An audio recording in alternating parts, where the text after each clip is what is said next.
Thank you all. And one last point, and then if there's a couple questions, we'll take those, and then we're going to wrap up.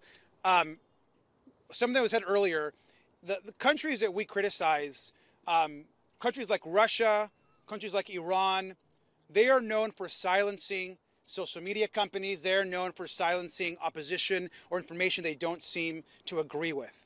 The United States cannot be in the same category as these countries that we continuously go after on issues of free speech.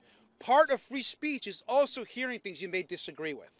And so you have our support, and just know that we're going to fight every single minute until this vote happens, and we are going to work to ensure that we stop this ban of TikTok. And with that, if there's a couple questions from the press, we'll go into, yes. Hi, I'm Ashley Gold with Axios.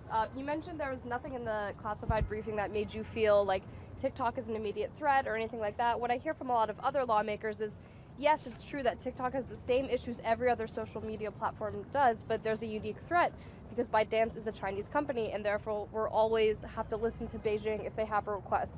So what did they say during the Intel briefing? Did they say anything specifically about that, since that's unique to TikTok? And can you share anything else about that? I'll say two things if you want to add. Number one, we do vast majority of our U.S. trade with China.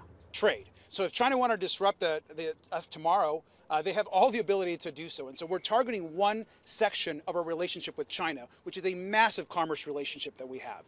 The second piece is we have yet to have any national security apparatus publicly produce any information that has shown that TikTok, the American company, that the affiliate, is actually taking any data and sending it over to China to impact Americans. There's no evidence of that yet. And so we have not learned any new information, and we certainly haven't heard evidence that that is actually happening. I don't know if anybody wants to add on that. Okay. You talked about the communal benefits of this platform, but why can't you create that same sense of community on another social media platform that doesn't have the same national security risks? Do it then. Right? I mean, it's easier said than done. And here's, look, this is to both questions really quick, it's not that briefing didn't put concern into us. This is something we're all concerned about. We're concerned about our data. But it's that briefing didn't change our opinion on this bill. Steamrolling this bill, this is the fastest I've seen a bill go through in my year and change in Congress. I'd like to see a bill that will maybe address gun violence go that fast, and we have 100 kids dying a day to a gun. I'd love to see a bill combating the climate crisis when we're literally in the middle of an existential crisis. So I want to be clear. I'm not up here saying we're not concerned. I would like to see ownership of TikTok change. Of course, this bill is not the way to achieve what we're looking to get, because it will drastically interrupt American life for so many people, but also small businesses and content creators. And again, we can find ourselves in the same situation in 6 months to a year talking about some other social media company. Let's talk about, if you care about data privacy, whether it's a foreign actor or domestic, let's craft legislation on protecting Americans' data, period. If we do that, not only will we handle the concerns that we have with TikTok without interrupting all these small business owners and content creators, but we're also going to be able to handle the situation for the next thing and the next thing and the thing after that. So that's really what this is about. I'm not up here because I'm the Gen Z guy, first Gen Z, whatever. I'm up here because this is bad policy. And we want to make sure that we get good policy in to handle this situation for us as we grow up and our kids and from here on out. Question, Donald Trump came out now against the ban that he used to be for. Have you talked to any of your Republican colleagues? Do you have a sense that that is helping to weaken support among Republicans for passing this bill tomorrow? Does anyone have any sense of how that's playing with the House? Look, yeah, I mean, I don't know what, Donald Trump's opinion changes often, so it's hard to know. It might change tomorrow again. What I do know is there's bipartisan opposition to this legislation. So you have Democrats, and we're talking to more by the hour, and certainly Republicans. Many Republicans who I heard just speaking up in the last hour or two that have been surprises to me, that share deep concerns. But there is a full effort right now to try to slam this bill through as fast as possible. And I agree with Maxwell. Why there isn't this urgency with so many other pressing issues is crazy. So I don't know, Del, do you want to add to that or anything? No, I think you've said it. There's dangerous precedent. Look, I serve as vice ranking member in Homeland Security. All of us have said there are major concerns right now around people's security, people's identity. We see that all the time. The issue here is that this bill is not going to address this.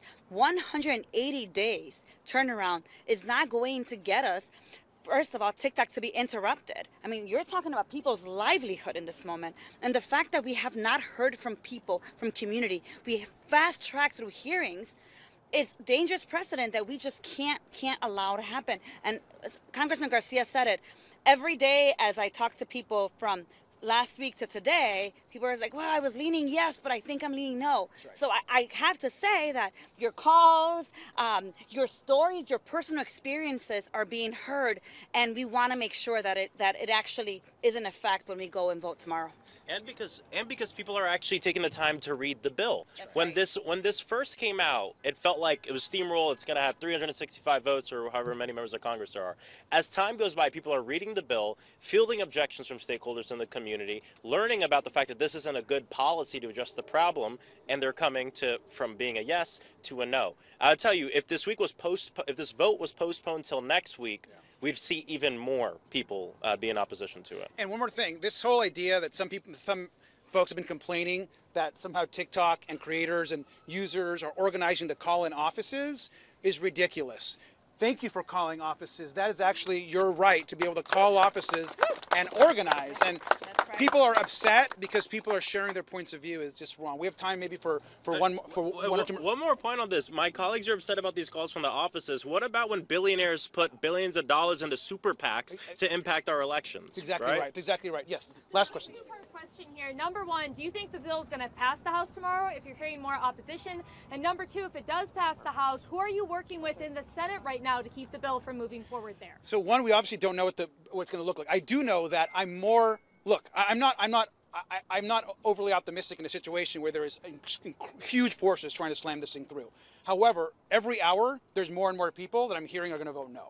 So if we keep up the pressure and keep up the conversation, I think that's really, really important. The second thing is, if this bill passes the House, I know the three of us and many others are going to do everything we can to talk to our senators and ensure the Senate does not rush on this and to do the right thing. So I'm more hopeful in the Senate doing the right thing right now than us in the House. And last question that we got to wrap up. The TikTok CEO is reportedly in Washington right now and has plans to meet with some lawmakers, members of Congress. Have any of the lawmakers here been reached out to meet with the TikTok CEO? I have not.